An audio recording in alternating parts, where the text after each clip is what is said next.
countries as we know it today stretches from sea to shining sea.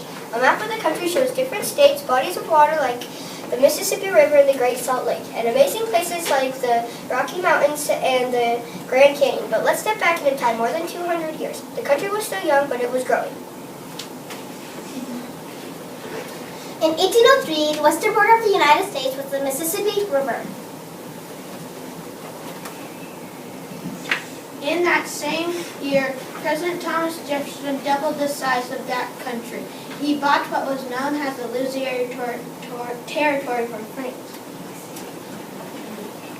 At last, it seems possible that one day our borders will reach to the Pacific Ocean.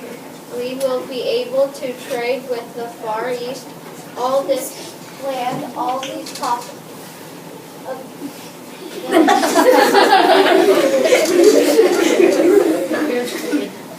No one really knew what kind of land lay beyond the Mississippi River. To trade easily with China and India. We must find out if we can reach to the Pacific Ocean by water and if the people living on the land will be friendly to Americans. President Jefferson asked his old friend Meriwether Lewis to find out if there was an all-water route between the central United States and the Pacific Ocean. I would be honored, but I need someone to lead the journey with me. I understand this journey will be difficult. That is all we can be certain of. Who do you have in mind? My army captain, Lieutenant Clark, he is not only brave, he is a talented map maker. He will make notes and drawings of the land, plants, and animals we find on our journey. And Lewis, it is most important that you build friendship with the tribes you meet on your journey west. You sure we will, sir.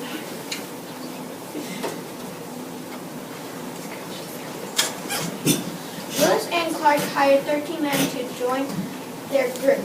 They set out from St. Louis on the Missouri River on May 14, 1804. Lewis and Clark kept journals along the way. This is their story. Because we are charged with exploit unknown territory, we called ourselves the Corps of Discovery. Our first 5 months in the Missouri went well. We had peaceful meetings with the Odo and Nig and Sioux tribes. We set up our winter camp among the Mandan tribe on the northeast bank of the Missouri River. Among the Mandan, we met a French and Canadian trader. He and his wife sighted together, and natives of the Shoshone tribe wished to be hired as interpreters on our journey. We are grateful for their service. And Secretary was to help Lewis and Clark communicate with the Native Americans. Along the way, she would also guide the men across the land. She did all this while carrying her infant son with her. We will continue on the journey in the earliest days of springtime. I know the river and the land as well as I know myself. On April 7, 1805, the group left Winterview. Away we go. As I must say, getting back on the river today is one of the happiest moments of my life. Our men and secretary are in excellent health. We are in excellent spirits. We will reach the Pacific by fall in just a few minutes. In May of 1805, the group saw a great sight in the distance. Lewis, look! Everyone look! To the west! Do you see those incredible mountains? They were facing the Rocky Mountains. They did not know what to expect. This was not the only difficulty the Corps was facing. They had reached a fork in the Missouri River. What? I can't tell which fork of the Missouri. A wrong turn might delay our journey by a whole season.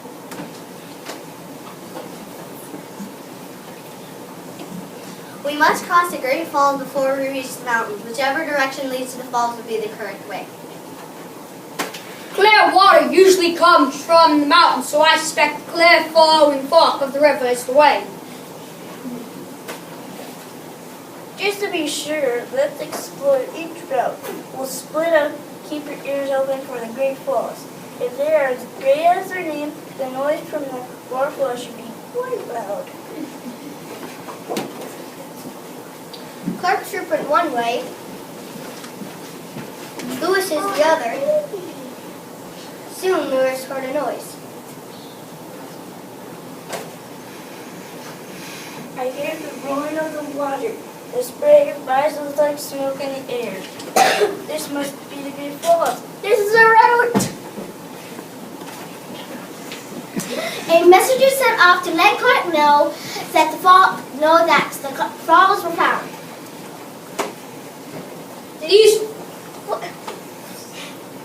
These falls are the great sight ever beheld. Amazing! Well done, Lewis. Now, how are we going to get us and our gear around these raging waterfalls? We'll have to carry our boats. Up those steep cliffs? I see no other way. Neither do I. Let's go!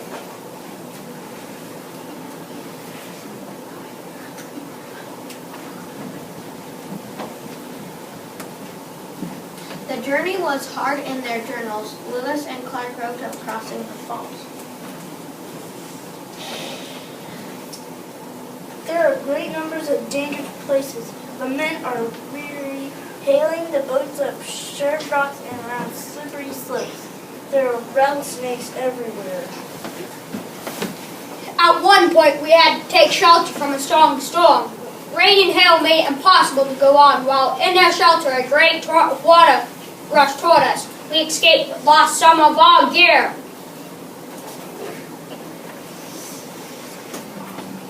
The trip around the falls took 11 days. Now that we are beyond the Great Falls, the mountains will soon be upon us. How long do you think it will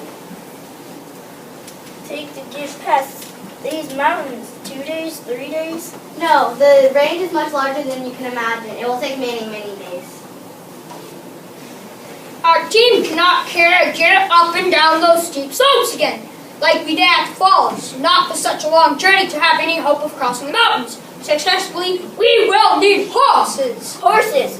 Where will we get horses? Secretary, what do you suggest? This land looks familiar to me.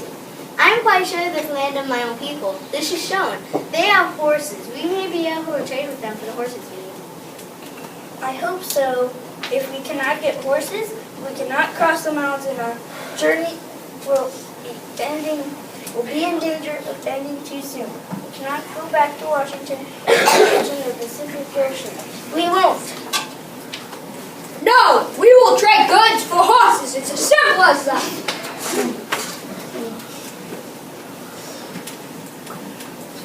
It wasn't quite so simple, though. Lewis and Clark had met many tribes on their journey, so they were low on goods to offer the Shoshone. Still, they had no choice. Look, on the ground ahead. Those are horse tracks. That means we are near the Shoshone. That's good news. Clark, you and Sacagawea take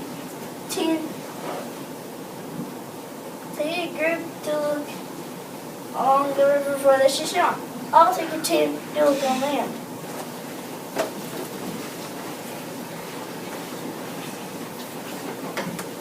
Lewis' journal told of meeting the Shoshone. My group found the Shoshone first. We did as Sacagawea said. So even though the Shoshone didn't seem to trust us as first, they soon learned we were friendly. Chief Kinley invited us to a tribal peace meeting when Clark arrived. When Clark and Sacagawea did arrive, Sacagawea did a dance of joy. These are my people, my first tribe. Wonderful. This will help us at our meeting with the chief tonight, Secretary. Are you ready? Yes, I am ready. I will have plenty of time to catch up with my old friends before we go. Now, we must speak with the chief about the horses we need. Let's go then, right in here. Sacagawea. Please introduce Clark, the chief Camway. Camway, I can hardly believe my eyes. It's you, my own brother. My own sister was taken from us. You have grown into a loving woman. We'll go back to your first home, Sacagawea. Thank you. I'm happy to see you. But my new home's a good place.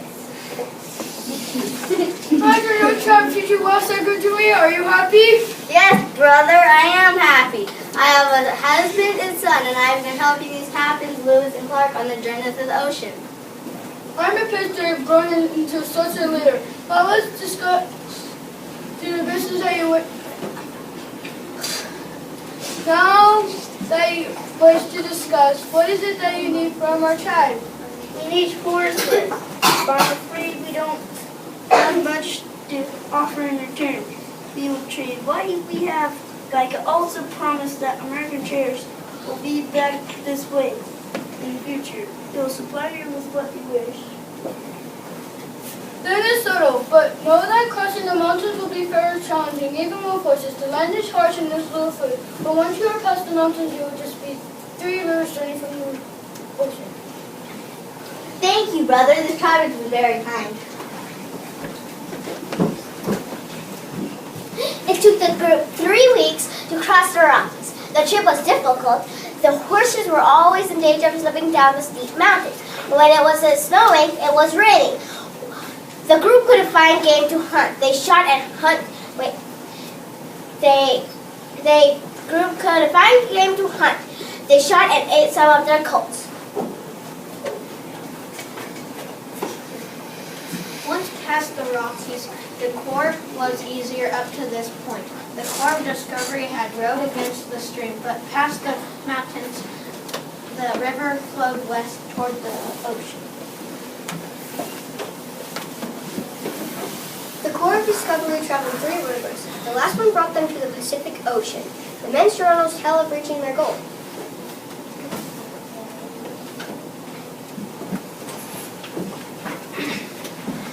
Ocean in view! Oh, the joy! At last, the Pacific Ocean! As we reached the ocean, Captain Clark marked on a large pine tree. Captain William Clark, December 3, 1805, by land, United States, 1804, 1805. I wrote by land because we knew that there is no all-route route to the Pacific Ocean. We spent the winter in a camp near the ocean. Then it was time to head back. We retraced part of our journey westward to explore more of the land. Our journey had lasted 2 years, 4 months, and 10 days. We had traveled about 7,000 miles. I sent a letter to head to President Jefferson.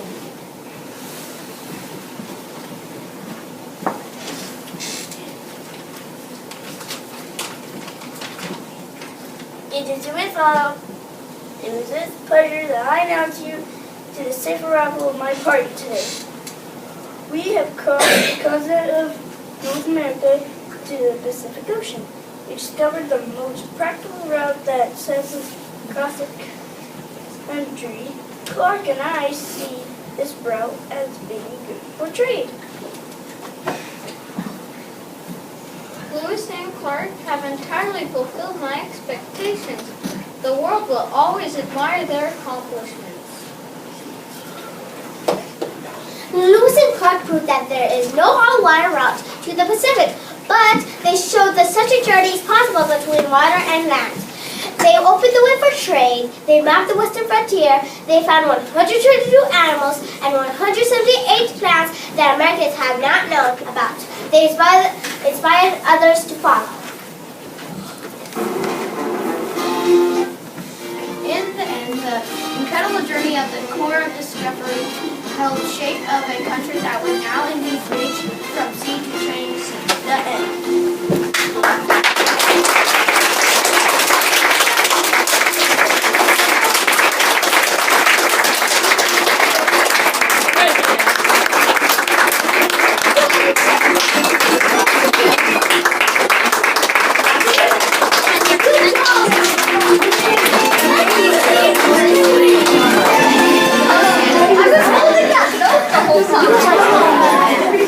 you, ladies and gentlemen, for coming to see our play. We had a great time, and we hope you enjoyed it. And we have cupcakes and punch. Cupcakes and punch out in the hall.